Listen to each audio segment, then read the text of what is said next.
Welcome to Special Stage Extra. I'm glad you can join us. I'm at Weston Park, and later in the show we'll have all the action from the Paintworks Agbo stages, as you can see, underway behind me. But right now, we'll head to Wigan for the Rosskirk stages, where we've got action from the juniors and the main event for you. The Rosskirk stages marks the start of the new Formula 1000 Junior Rally Championship season. Charlie Barlow and Tom Hutchings make an ideal start to the event, something which Charlie has struggled with previously, passing the midway point in the event in the lead. Zach Hughes and Chris Evans were the ones chasing them down, but not quite on their heels just yet. They lie second in the results and losing a small amount of time each stage. It would be a similar story though for Seb Perez and Philip Hall in third. They end stage 4 with 6 seconds to Hughes in front, but by 4 stages later the pair would have a 21-second deficit. They would need to tidy things up for the remaining stages if they wanted anything more from this event.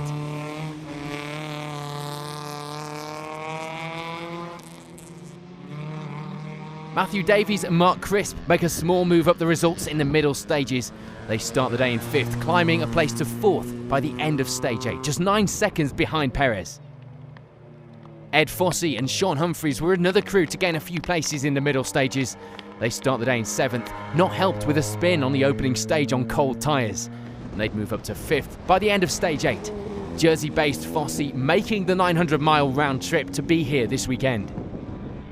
Tommy Meadows and Ian Oakey would also suffer from a spin early on in the event, to put them in 8th after the morning stages. But the times were good on these clean stages, and the pair climb up the results to 6th place for now. Finley Retson and Phil Sandham unfortunately lose a place in these stages. They start the day in 6th, but that soon changes into 7th by the end of the next few stages. Will Butler and Tom Wood unfortunately suffer a little more. They drop down from a fantastic 4th place start down into 8th place now, 15 seconds behind Retson.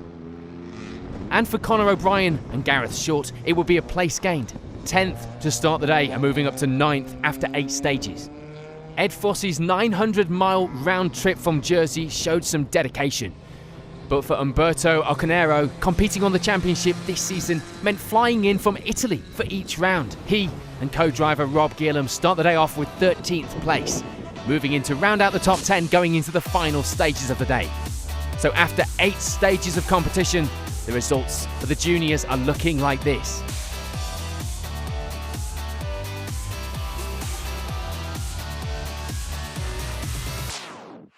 On to the final stages of the rally then, and it will be a 14th place finish for Georgina Bentley and Damien Smith.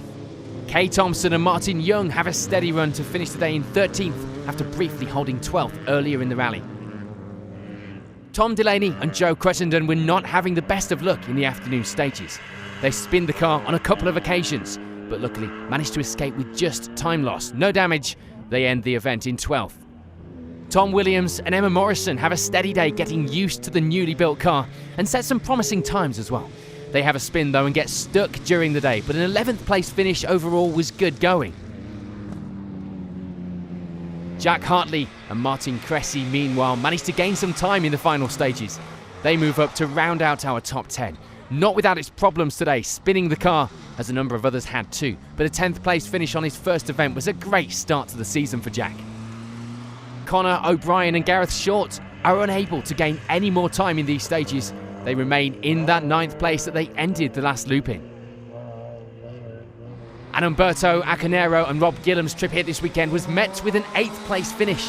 A good result considering the car was a last-minute replacement for his own, after blowing the engine in testing in his original car the day prior to the rally.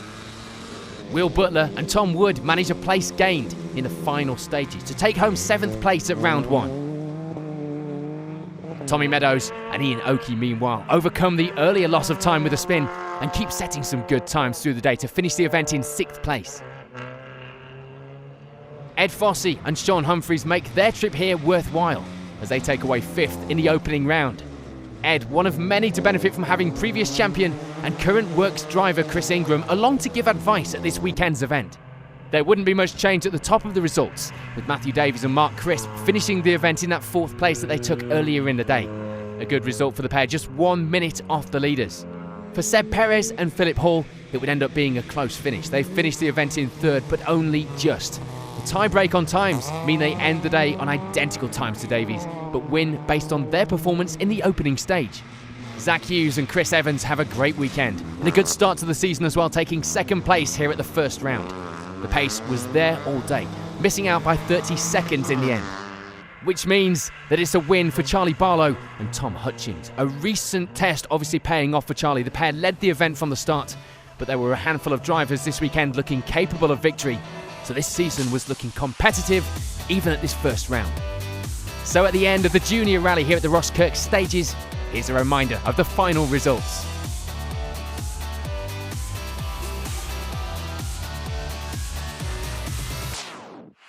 In the senior rally, it will be an early lead for Martin Tinker and Stephen McNulty, a lead they held through the day's opening stages. Stewart and Louise Gilks would settle into an early second, 19 seconds off the lead after stage 4, but gaining a few seconds back on the next few stages to lie just 13 seconds down after 8 stages. Things will be nice and close for Howard Potter and Martin Haggett. They lie just a single second behind Gilks at this stage, leading the way in Class 3 too. Julian Jones and Mickey Herritz make a steady start to the event in 4th place, just 7 seconds back from that crew ahead. Mike English and Andy Robinson unfortunately lose some time in the afternoon stages as they start the day off in 3rd, only to drop to 5th by the end of stage 8. And it was a move the right way for Keith Douthwaite and Tony King, moving just a small amount from 7th into 6th place, leading the way in Class 5 at this stage. Barry Thompson and Jerry Hetrick make a similar move up the results from 8th into 7th, the pair lying 2nd in Class 3 at the moment. And Kevin Jones and Rosalind Goodall start the day 11th after stage 4, and with some good times, the pair are able to gain a few places to move inside our top 10 now into 8th overall. There wouldn't be any such luck for Robert Hughes and Kevin Butler though. They start off well in 5th, but over the next few stages that would soon turn into 9th. And rounding out the top 10 were Nick and Heather Stamper, the pair lying 2nd in Class 5 and 10th overall after climbing a few places in the second loop of stages. In a few of the classes outside the top 10, it will be the Class 2 lead for Ben Bloor and Alistair Hughes, but they would only have a 1-second lead in that class. And in Class 1, it will be Phil and Katie Sargent who come out on top at this stage. So a third of the way through this rally, the results are looking like this.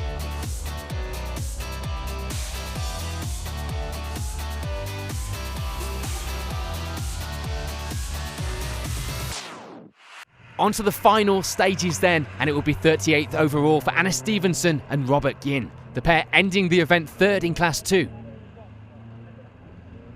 Luke Myers and Joshua Pullen end the event in 33rd place, an improvement on their seeding, but they were some way off the class leaders as they finished 3rd in Class 1. For Mark and Jake Livesey, it will be 2nd in that class battle, an advantage in that place of almost a minute at the end of the rally. And Gareth Davies and Ken Coursey end the event in 30th overall. Their Road Rally Spec car not really able to compete with the more expensive cars in the class, but that didn't stop them having some fun, taking budget rallying to the extreme this weekend by actually driving the car 80 miles each way to and from the rally.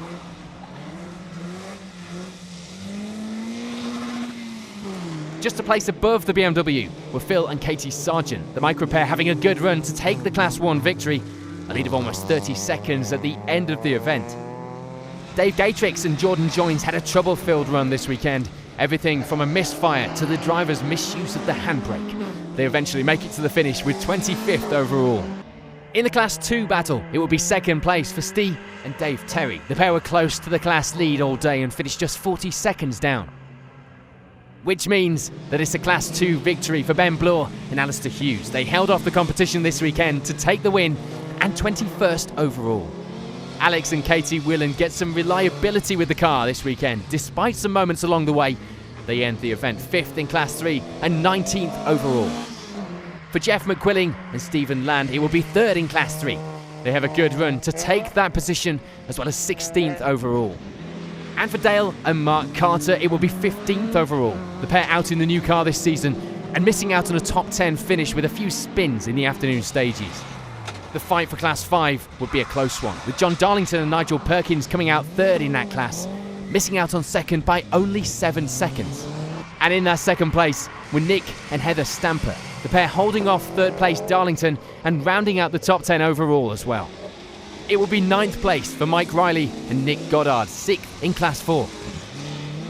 And for Barry Thompson and Jerry Hetrick, it will be the runner-up position in the Class 3 battle, 8th on the leaderboard. Robert Hughes and Kevin Butler finished 5th in the well-represented Class 4 battle, taking the focus to 7th overall in the process. And there'll be no change for Keith Douthwaite and Tony King. They continue their run to lie in 6th overall, taking the Class 5 win. Sadly, it's a place lost in these final stages for Julian Jones and Mickey Herritz as they drop down to take 5th at the end of the event. And for Mike English and Andy Robinson, it will be a place gained, moving up to 4th and taking 3rd in the Class 4 fight. Onto the podium places then, and there will be a small amount of change as Stuart and Louise Gilks lose a place in these stages, dropping down to round off our podium in 3rd. Their move down the results was to the benefit though of Howard Potter and Martin Haggett. They move up into 2nd and of course take the Class 3 win here today. So that means that it's the victory for Martin Tinker and Stephen McNulty. A lead they'd held all day and a win of just 21 seconds at the end of the event. So here's a reminder of the overall results. Stay tuned next here at Special Stage Extra for all the action from the Agbo stages.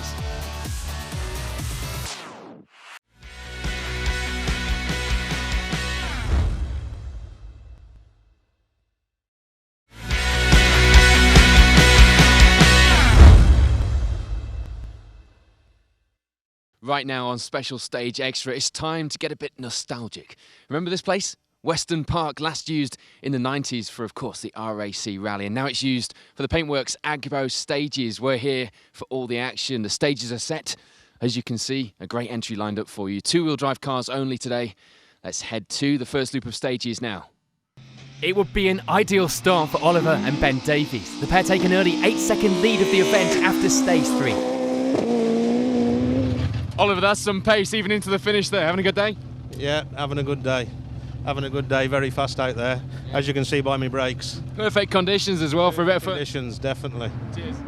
For Paul Evans and Ashley Trimble, it will be 2nd place for now. Tyre choice was the talk of the day for this pair. Paul, are you happy with things out there? Yeah, I think we're 2nd overall. Dropped a little bit of time with Oliver on the 2nd stage, about 3 seconds, but clipped a hay bale. But that was a fast stage there, so it'll be interesting to see what times we've all done there. But. And the short stages meant things were close at the top, with Roger Moran and Joy Hoyle lying 3rd at this stage, just 5 seconds behind Evans. Roger, how's the pace? How's the car? Good, yeah, quick. Yeah, it's good. Good. Everything running okay? Very good, I love that stage. Neil Weaver and James Bailey will be the first of the Darians to break up the escorts, lying in 4th overall at the moment and leading Class C. A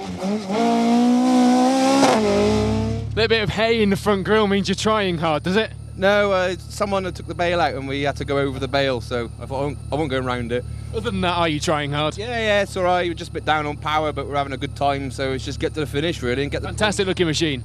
Yeah, it's good, Just need some more grunt. 2nd in that class were Mellier and Lowry Evans, the escort pair just 5 seconds behind Weaver. Another Evans in an escort, they're everywhere. How's your story? Very good. Yeah, we're going well at the minute. It's the first time for Lodi, well, 2nd time in the car, so we're looking for it. It's going good. Good conditions for you today? Oh, it's brilliant. We haven't got quite the power the boys in front have, but you know, we're keeping up, so yeah, it's going right. Interesting. Gareth Richards and Heather Gilmore would be the 2nd of the Darians in the top of the results. 6th at this stage, just 3 seconds back from Evans. And Julian Jones and Mickey Herritz end this loop in 7th. Probably a little off the pace they would have wanted, and for now, it was 3rd in Class C. Di Davies and Rich Jones make a great start to the event, but a spin on stage 3 would lose the pair some time and see them drop back a few places to 8th. The BMW pair would spend the morning battling with fellow North Wales crew Matthew Roberts and Elliot Williams, the smaller car having a good advantage on these stages to lie in 9th overall and 1st in Class B. And rounding out the top 10 were Martin Williams and Tim Hobbs, the escort pair lying 4th in the Class C battle. In some of the classes outside the top 10 then, it will be 12th overall for Di Roberts and Max Freeman, the pair lying 2nd in Class B behind Roberts in the Saxo. And it will be just 3 seconds back to 3rd in the class, Rick Neal and Paul Layfield, the pair close going into the next loop of stages. For Rhys and Cadog Davies, it will be the Class A lead, and they have a good advantage in that position as well, in 18th overall. Their closest rival will be down in 32nd place. Andrew Saunders and Steve Griffin taking that second in class at this stage, although still only 25 seconds behind the leaders. And it will be a little closer for third, 12 seconds separating Ian Hambleton and Andrew Holland from those ahead in Class A. So 3 stages down then, the results are looking like this.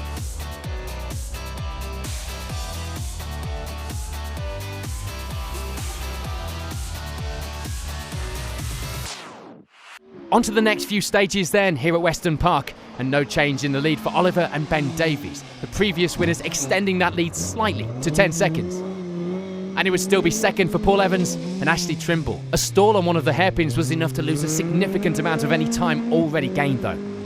No change for Roger Moran and Joy Hoyle as they remain third, but the difference to second place Evans was now only a single second. Neil Weaver and James Bailey were still having a good run here, 4th overall at this stage, and continuing to lead the battle in Class C. And the lead in that class was over this pair, Melia and Larry Evans, 2nd in Class C and 5th overall for the Escort pair. No change for Gareth Richards and Heather Gilmore, they remain in 6th and trail the Class D battle up at the front. Julian Jones and Mickey Herritz, meanwhile, are unable to claim any time in this loop of stages to remain where they finished this morning. Trying to recover from their earlier spin, Di Davies and Rich Jones were setting some good times now, but unfortunately not enough to change things just yet. And indeed it would still be 9th overall for Matthew Roberts and Elliot Williams. The gap to Davies growing slightly to 4 seconds, but their Class B lead was safe. Matthew, these stages seem to suit this thing. They do, to a point where we just run out of revs, run out of puff at a certain point, but it's brilliant, it's absolutely brilliant. It's like being on the lanes in Ireland when you get off the farm section. It's amazing, it's awesome. And change in 10th place as we see Lee Edwards and Mike Roberts climb up a position in these stages to round out the top 10 after stage 6. No change to 2nd in Class B though for Di Roberts and Max Freeman. They still lie in 12th place overall. And there will be no change at all in the times for 3rd in class. Rick Neal and Paul Layfield still holding that position, and still with only 3 seconds difference. And things in Class A were looking good as well for Rhys and Cadog Davies, remaining in the lead of that class. Quite a few Novas out today, Battle of the Novas. Yeah, it's pretty intense with Sam and Bevan there, it's quite good. Going well? Yeah, just spent something now I think, so have a look in service. Well, there you go and have a look. Right, thank you very much. Andrew Saunders and Steve Griffin remain 2nd in the class. Not much change in the pace between themselves and 3rd place. That 3rd place still occupied here by Ian Hambleton and Andrew Holland. 3rd in the class and still around half a minute back from Saunders. So with 6 of 10 stages complete here at Weston Park, the results look like this.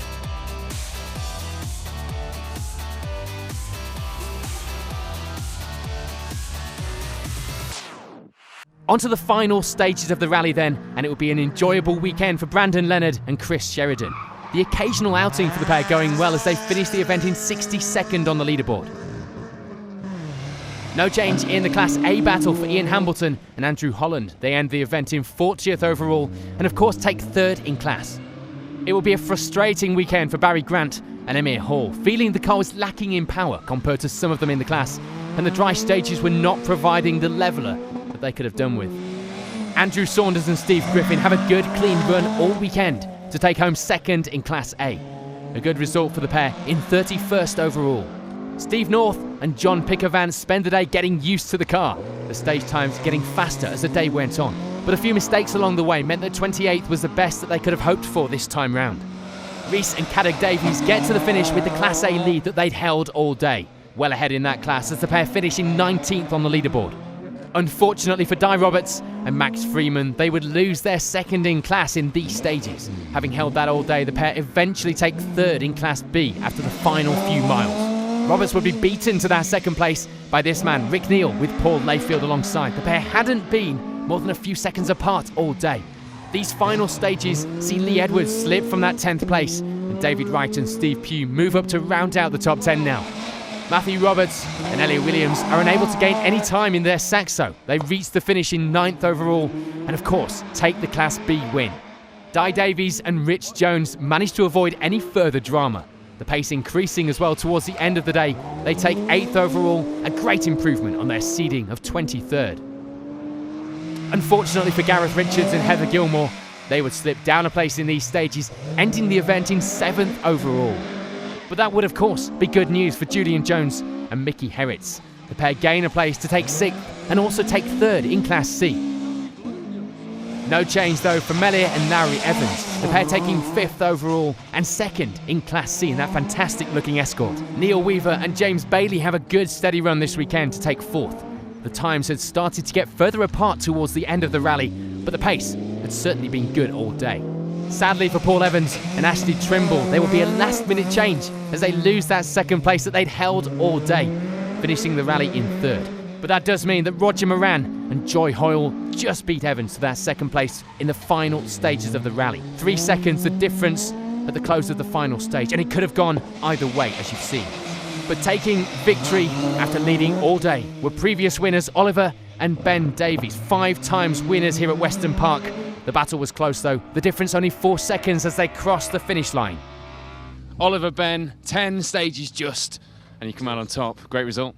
Great result, yeah. Enjoyed today? Very much so. Other than a clutch problem all day, I've enjoyed it. Well, he was quite confident coming into that final stage that there's no chance he was getting 7 seconds taken out of you. No, definitely not. I think she definitely had death then on that last stage. Been a good day. I think we've led it most of the day, so drove it very well. Yeah, very pleased. Well done, guys. 2015 Agbo Rally winners. Thank you. Thank you very much. Cheers. 5 times now. 5 times. That's a record worth keeping. It is, yeah. Lovely. I might retire now. Here's a reminder of the overall results.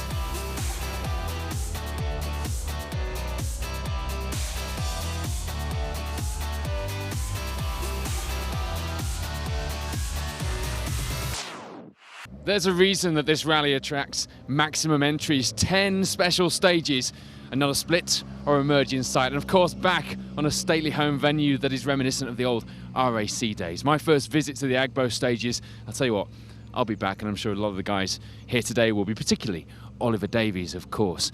Great event, and I hope you enjoyed tonight's episode as well, of course, featuring the Roskirk stages as well. We'll be back a week on Wednesday for more top UK Club Rally action on Special Stage Extra. We'll see you then.